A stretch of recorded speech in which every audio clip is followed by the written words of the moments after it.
Hello, hello, hello, and welcome to Unique Leaders Live. I'm Megan DiMartino, and it's Friday, my favorite day of the week. And not because it's the weekend, guys, it's because of Unique Leaders Live. I am always thrilled to invite my guests to greet you and share their story. Their stories are always so compelling and share such richness that you will glean from and truly give you insight to that it's never too early or too late to create the life of your dreams. With that said, I would truly appreciate you sharing this out to all of your social media platforms. This is going to be also on YouTube right now, live, and you can go on and subscribe to YouTube. As you saw in the intro, there are many interesting people and many more. We've done over a year of Unique Leaders Live, so it's too many to have in that intro, but they are there on YouTube. So go there and subscribe to Unique Leaders Live. It will bless you. I truly mean that. It will truly bless you. Their stories are so compelling and so rich with just hope and possibilities and growth that it's never too early or too late to create the life of your dreams. So go and share this out and go to YouTube and listen at any time. And then tomorrow it will be on replay on Facebook and all of my Facebook platforms, as well as on YouTube. And then on Tuesday, it will be on the podcasting platforms. So when you go to iTunes next week, do again, send a review because it will help others to find us. So we thank you so very much for joining us today on Unique Leaders Live. So today's guest is Rebecca Contreras. Rebecca is a person that I have known for over 10 years here in the Austin area, but her story transcends globally. And she will share today her title of her book, which just came out and is a major top seller on Amazon, and it is called Lost Girl. And she'll fill us in on how it's doing and where you can find it, other than that, because I know it's in booksellers around the world. But without further ado, I'd like to introduce to you my guest, Rebecca Contreras.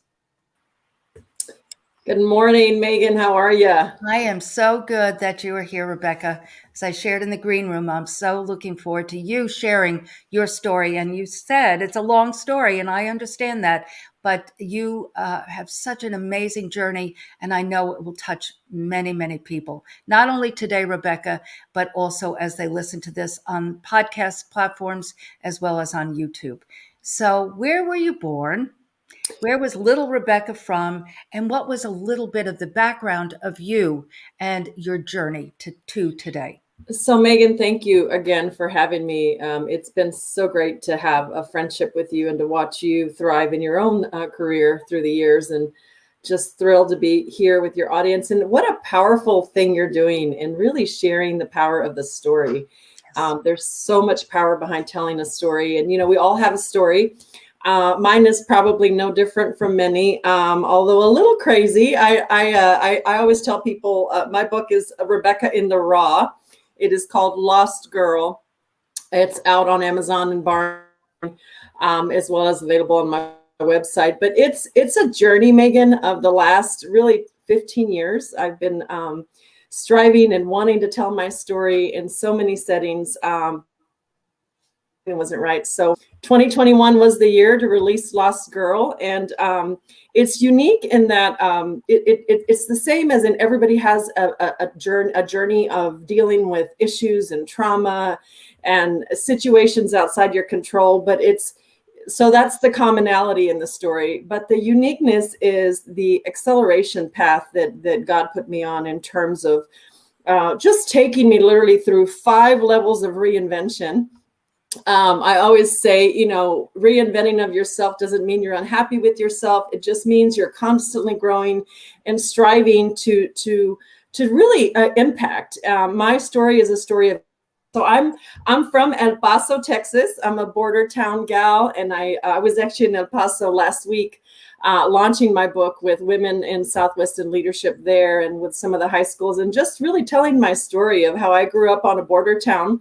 For those of you that have visited a border town or know of the climate around border towns, there's a lot of challenges in those kinds of cities, particularly in El Paso. And so I'm one of 4 children, and my mother actually was never married to any of our fathers, and we have 3 different fathers. So I always joke that my mother was an all-inclusive gal. So my father was from Yugoslavia. He was a white man. My older brother's father was Mexican, and my younger sister's father was Black. And we always used to tell my mom, we just need the Asian to complete the circle of diversity in our family. But she struggled a lot, Megan, with addiction, predominantly drug addiction, pretty hardcore drug addiction. She spent 10 years on heroin, and a lot of mental illness and trauma in her own life. And, she really at the time had no business having kids, but we know that life and people get into situations that sometimes are within and sometimes outside. In my mom's situation, she came from a broken home, and she didn't know who her father was until she was 10, and actually discovered her uncle was really her father, and grew up in a pretty dysfunctional environment. So although she had my grandmother, who was precious woman, they're loving her and trying to help her. Mom got involved very young in drugs and alcohol, and just really got on a trajectory of a path of self-destruction. And so here come, her kids. And the first one out of the gate was my brother, my older brother. And then my twin and I were born second. So we're the middle children. I have a twin brother who lives here in Austin with me.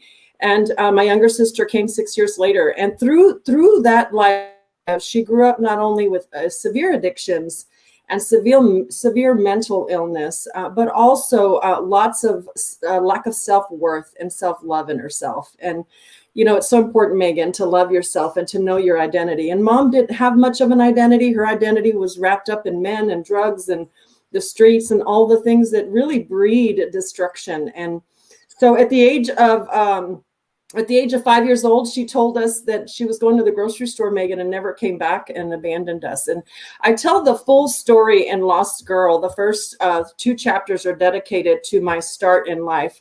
My first chapter is called Born in Failure. And who would imagine that when you're born as a baby, you have the ability to be born in failure? Well, in my trajectory in my life, that's how I felt. I was born in a failure situation, and outside of my control, outside of my siblings' control. But so my mom, at age 5 left. She left us we lived in the projects in a very poor, very high crime area there in El Paso on the border. And, 3 days later, my neighbor called my grandmother and said, you better come get these kids because Grace is gone and she hasn't returned. And they've been in the apartment by themselves for 3 days. Yeah. Megan, my sister was 6 months old at that time. So, and in the interest of time, I won't tell you the whole story. And I do want your readers or your viewers to read Lost Girl, yes, because I go very intimate in the rawness of the pain and the trauma that was created out of that abandonment. Little girls at age 5, Megan, should be wearing bows on their head and should be going to school and should be having friends and playing on the playground. And this little girl had to man up and had to be mom. And, I had a 6-month-old sibling. My older brother and my twin and I took care of her, and my grandmother took us in and brought us to live with her, and she rescued us from being put in the foster care system. Mm-hmm. I always say my grandmother was a hero. She was an angel that really without her we really would not be here, and so I'm very grateful for that. But through that journey of losing my mother, and eventually she came back many years later and gave her heart to God and got clean and got some help with her addiction. But Megan, she never really dealt with the trauma in her past. And I'm a firm believer that, you can be a product of your environment, or you cannot be a product of your environment. Mm-hmm. And unfortunately, because of all of the mental illness and the trauma, although she had left the drug addiction, she all of a sudden is mom again. And she's got these kids that, are now older. And I was probably 9 at the time when mom came back and moved me to Austin, Texas, ripped me away from my grandmother and moved us to the inner city in Austin, still live in an abject poverty. So all we knew was abject poverty. And, there's poverty in different aspects of life. There's poverty emotionally, there's poverty spiritually, there's poverty physically, there's poverty mentally.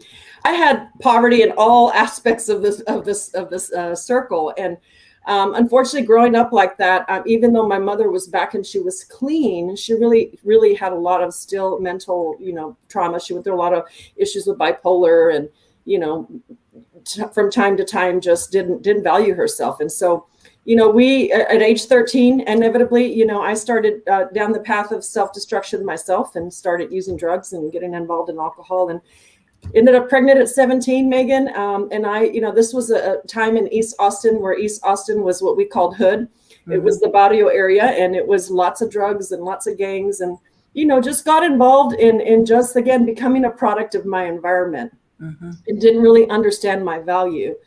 And through a miraculous intervention, I did actually end up having my baby. And she's my daughter, Crystalline, who today. She's just an angel. Mm-hmm. And I always tell her she was the angel that God sent into my life to get mom straightened up.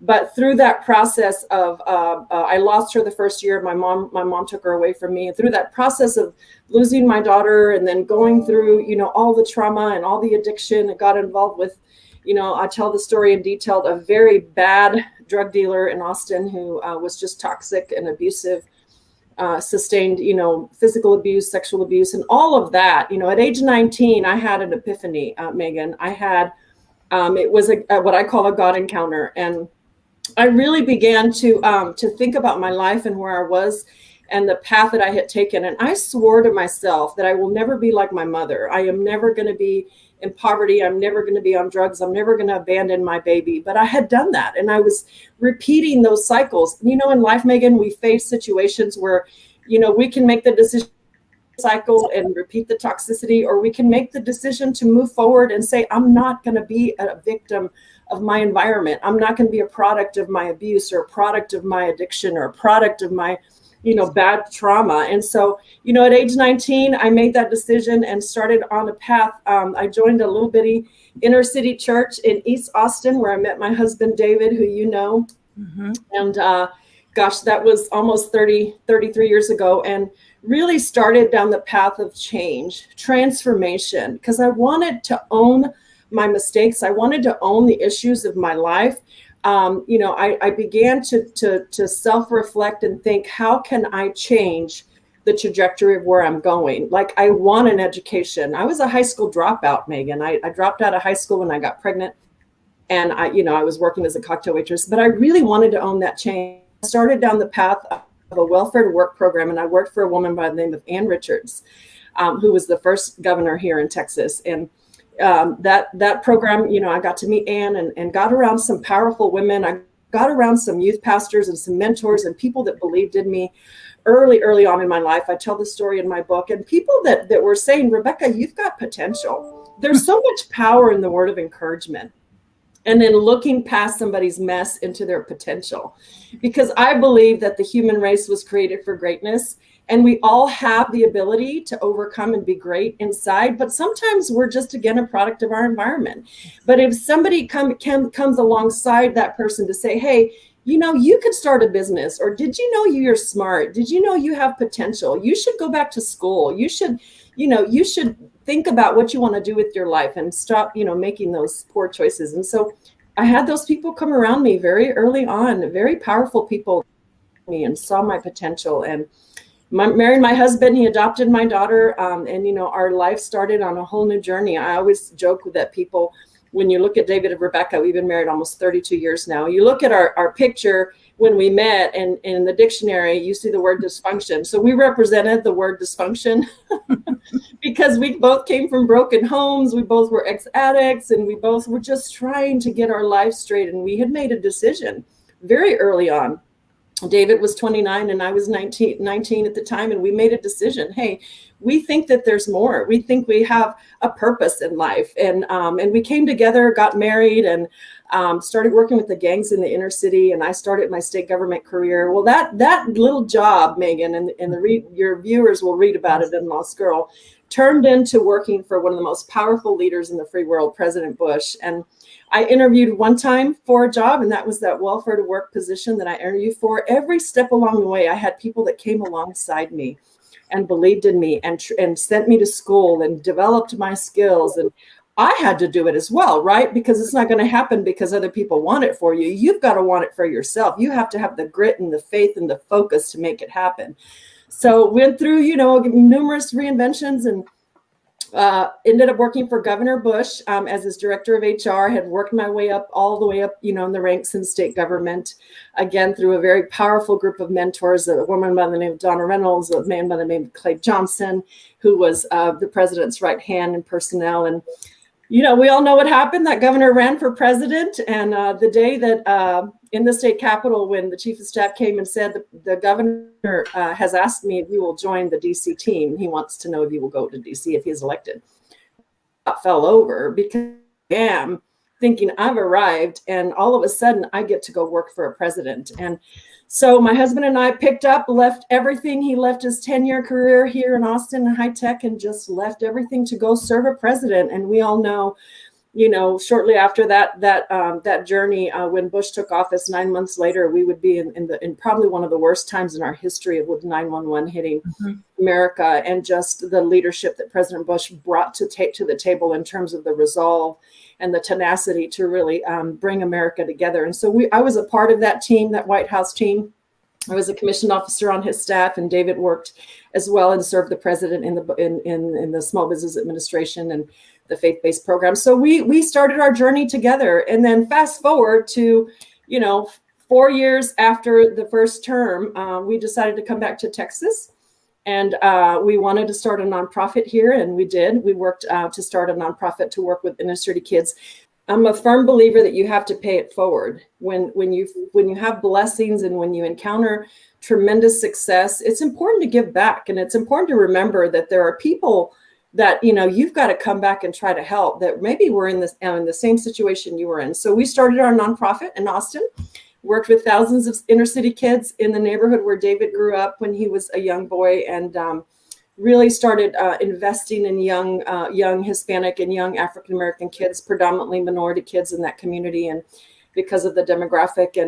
And then 10 years ago, I decided to start a consulting business, and I went through my fifth reinvention. May I just interrupt for 1 second before you go into that piece? I just have a question to ask you in listening to you. There's an African proverb. It says something like, if you want to go fast, go alone. If you want to go far, go together. How much now, so keep in mind your journey, what you've shared, but what is so key to me as a single parent, and many are listening who are single parents, and your story is, as you said, there's so much, and everyone must buy Rebecca's book. I can't wait to read it because there's so much in this. But I want to ask you this question. I am sure you've reflected upon this, but when you met David, you had started, that program, you met him, you started that program. I look back on my own life, and I really have gone alone. And the mistakes I've made have been because I've been alone. Now, obviously, not everyone can marry a David Contreras. Not everyone. But what would you share with our guests, how significant in the trajectory of your life, in the past to that moment, and then going forward, how much would you say was that you had that partner in life?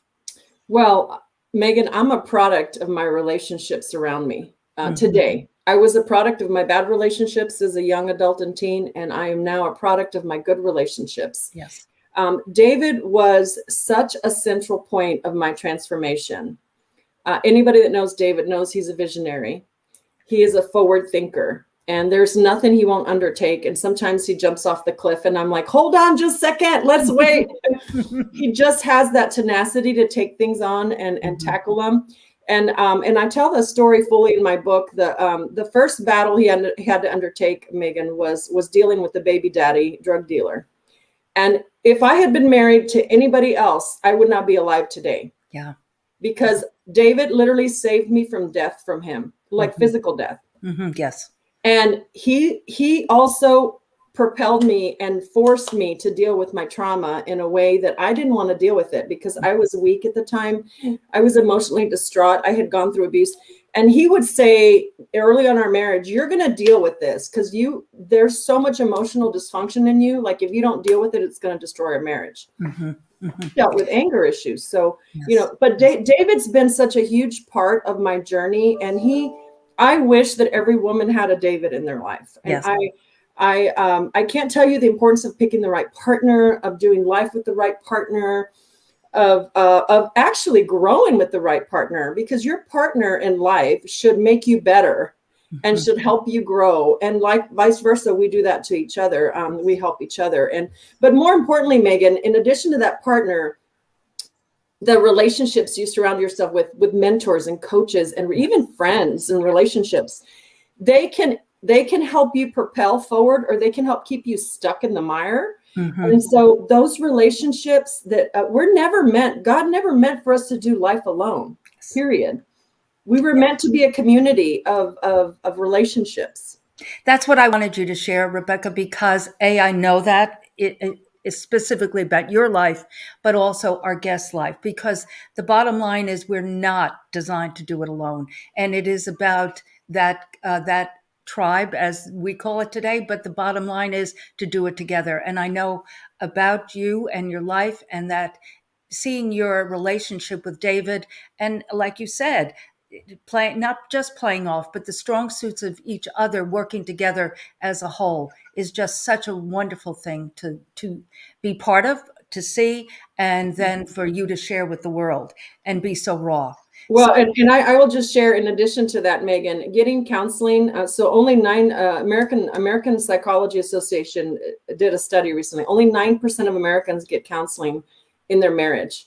And out of those Americans that get counseling, 80% of the marriages make it. And so David and I have had a lot of counseling. We've helped each other, but we've also had a lot of professional help because we dealt with a lot of trauma, yes, a lot of abuse, and we were self-destructive in our own individual way, right? So we had to learn, not only with the faith component of having God help us, but also having professional help. And so I would encourage your readers or your viewers to understand the power of that therapy that really will heal your mind and your heart and your soul in so many ways. I'm so glad you shared that. And thank you for sharing, because it is so important to understand. And that's a piece of going together. Yes, to build that evolution of your life.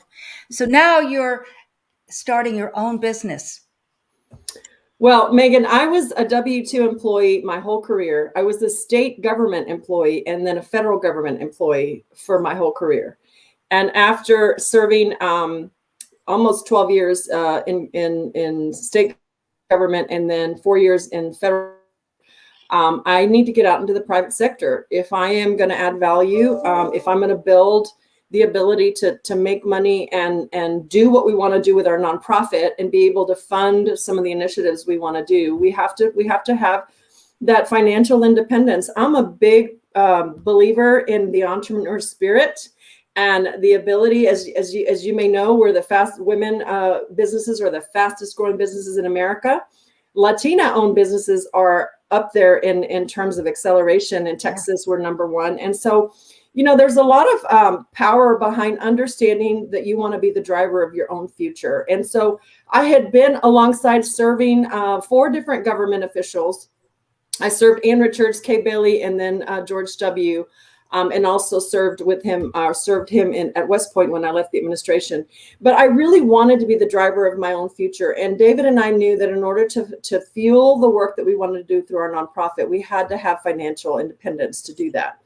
And the only way you do that is to become an entrepreneur. I mean, in America, the sky's the limit for that. So I got around a bunch of great mentors and people that I took counsel from and started my business 10 years ago, Megan. I had a zero background in business. Decided I'm going to take the bull by the horns and get the grit that I need to learn this business. And because I had established myself as an expert in government, I decided to create a solution to sell a service in my expertise of HR to the government. Mm-hmm. And I teamed with an IT partner in DC. I believe teaming is powerful. Again, we don't go it alone. I'm the majority owner and he owns a minority share of the company. But I teamed with him and said, hey, listen, I'll bring the network. I'll bring my HR expertise and let's do this together. And so we're 10 years old. We just crossed our 10-year anniversary in May. And we're about 100 employees strong. Most of my team is spread across 5 different states, mostly the DC, Maryland, Virginia area, but I've got a team in Florida, here in Texas, and also Kansas City and Philadelphia. But we've built a brand, and it's all been built based on our employees' ability to deliver. And I always tell my team, you've got to figure out a way to move from being a vendor to a trusted advisor, because there are vendors dime a dozen and contractors are dime a dozen.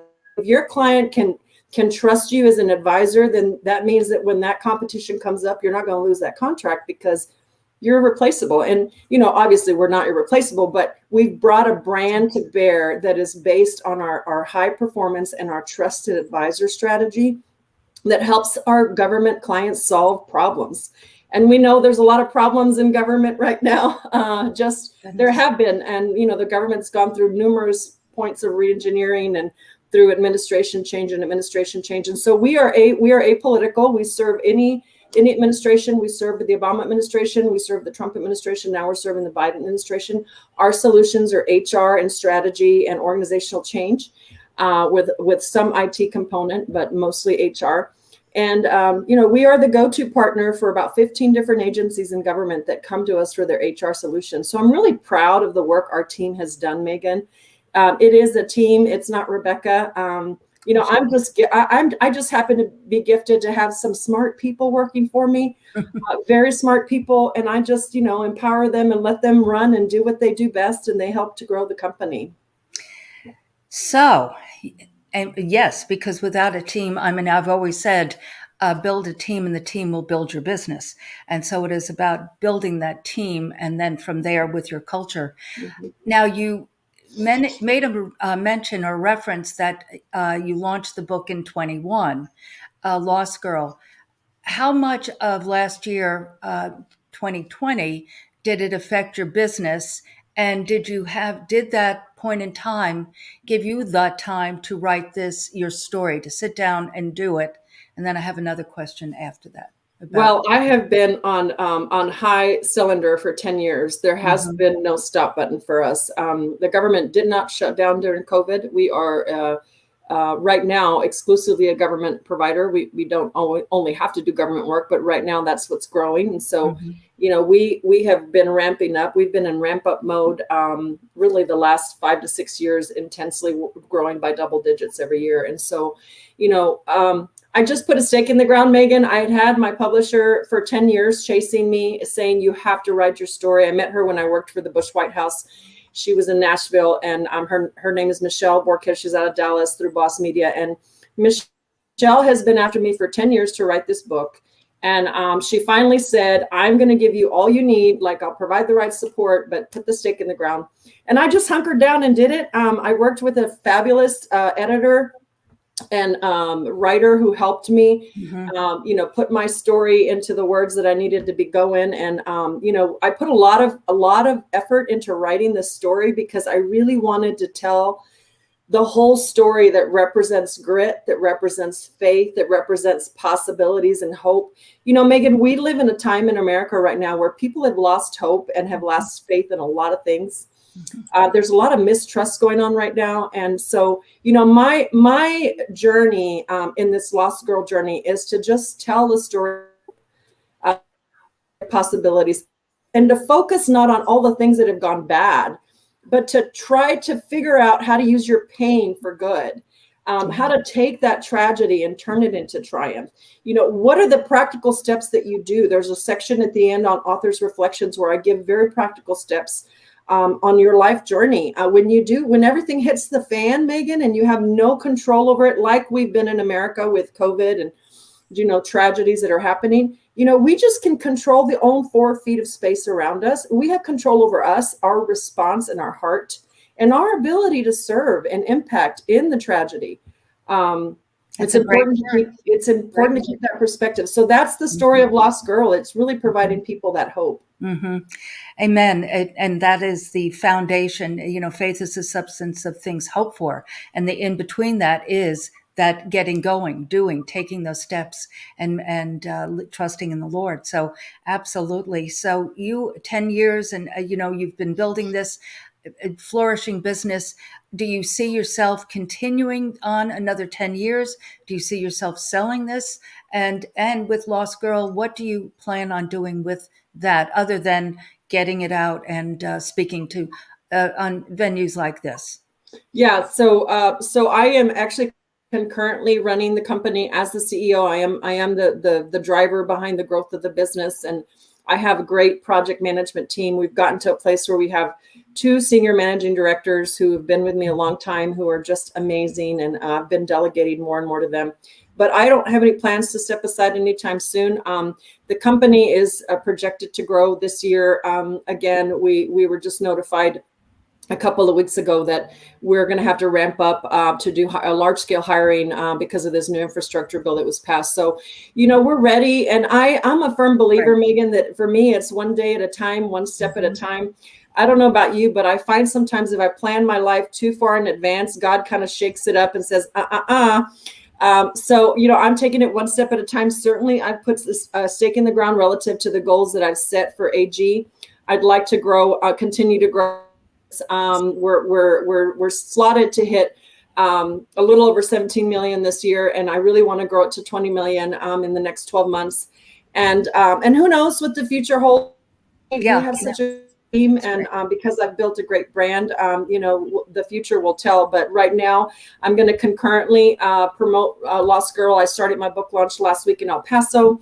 I'm going to be hitting the book tour in January, taking some time here in the holidays with the family. But I'm really excited to share the story with just everybody that wants to hear the story and needs to hear the story. We're sharing about that the holidays with the family, January on a book tour, but you're building that empire, girl. Yes. And the last thing I want to share is I actually I'm in 3 publications this quarter.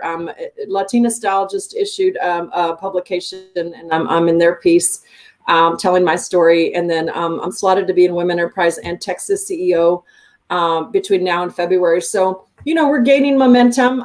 The goal here, Megan, is impact, not to get Rebecca out there, but it's impact. Yes. And to tell the story, because the story does its own work. What I'm hearing, I've already done several events with several hundred women, about 600 or 700 women. And what I'm hearing is it's an encouraging story. Everybody needs to hear it. And, it's a story of impact and of possibilities. So that's really my goal. It truly is a story of hope and possibilities. You are a true hope and possibilities girl. Well, as we wind down here, Miss Rebecca, I ask all of my guests 2 questions, or a question, but it has 2 parts to it. And I'm sure you're familiar with 3 Feet from Gold by Sharon Lechter and Greg Reed. And in that book, which is somewhat autobiographical on Greg Reed, but it starts out with a gentleman having a gold rush fever back in the day, went west, bought a piece of property, chiseled away, gave up, and in 3 feet, sold his property to someone locally, and in 3 feet, that person struck gold. So it's that giving up. But Sharon in that book wrote her success formula, which is your passion plus talent times action plus association plus faith equals success. But I'm not going to ask you all that. What I am going to ask you, though, is what is your passion, Rebecca, and what is your talent? So, Megan, what drives me is impact. I like to move the needle with people. I have a particular, passion towards, again, women.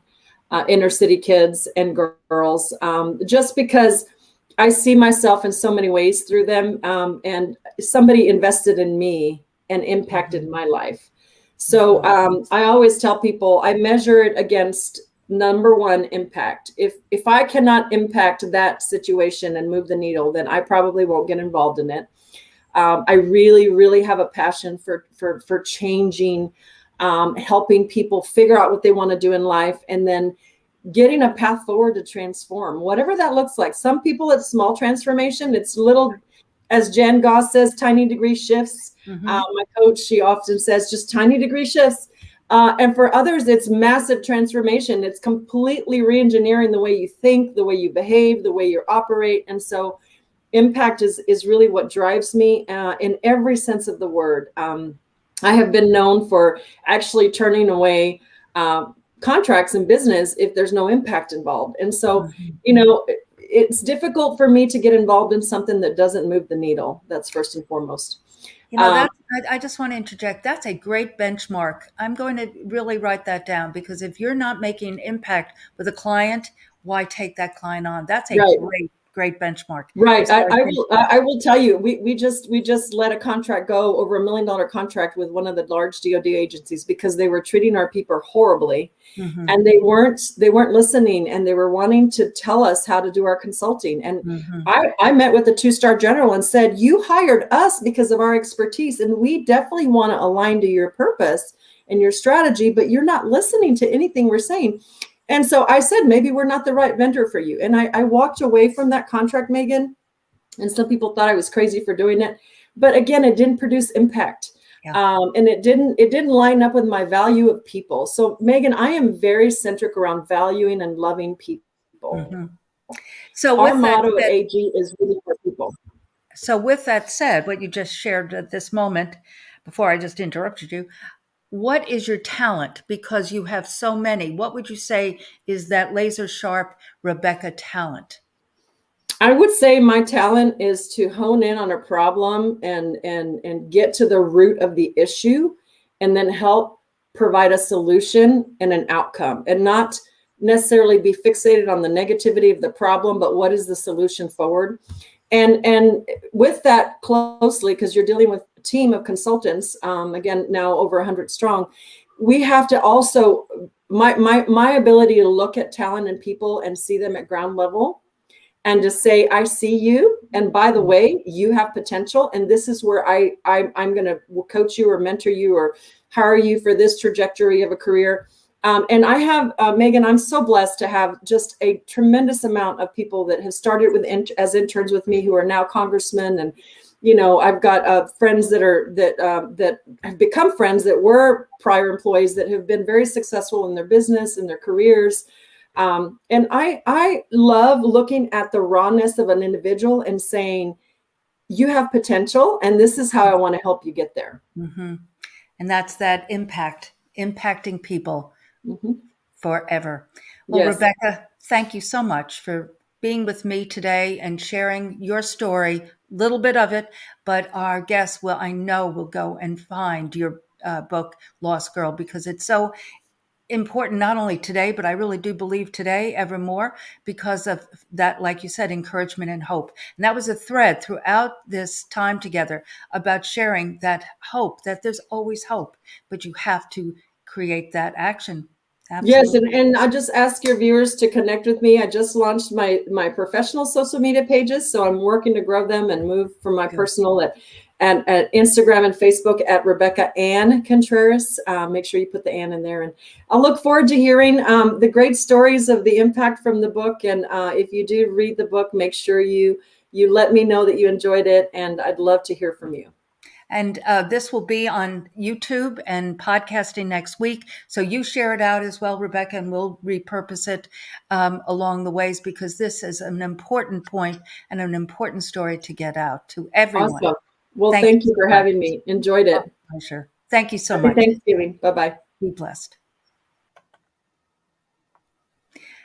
That was such a special, special time, folks. Not only do I know Rebecca Contreras in real time, but also listening to her story in that way. And that is such a powerful piece to Unique Leaders Live, because we can see the success of people today, but really there is a story behind everyone's success. Stories are powerful.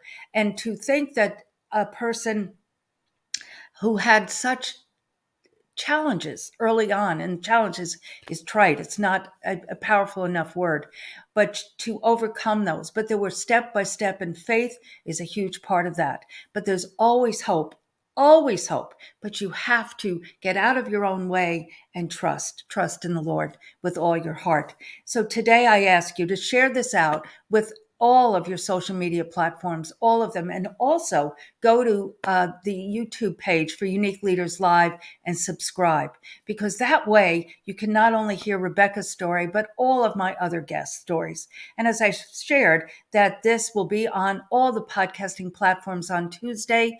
And when you go to iTunes, please do send a review there, because that will help other people find us, because these stories are amazingly rich and amazingly helpful, and to everyone in every facet and every stage of their life. And then with that said, I invite you to go to my website, megandmartino.com, download my book, Hope and Possibilities. Yes, it's on Amazon, but last year during the lockdown, I decided to put it on my website at no charge for you, to give you hope. The audiobook is now finished, and you can also find it there. And if you're on Instagram, go to my Instagram page, give me a follow, and then DM me Hope, and you can also find the book at no charge there. So those are just two brief ways to find us. And my program called Propel Business and Life Activation is coming soon. Go to propel.business and you will find information about it there. And that will give you step by step when it's coming, and that will be in the next month. So again, thank you for joining me today on Unique Leaders Live, and have a blessed day.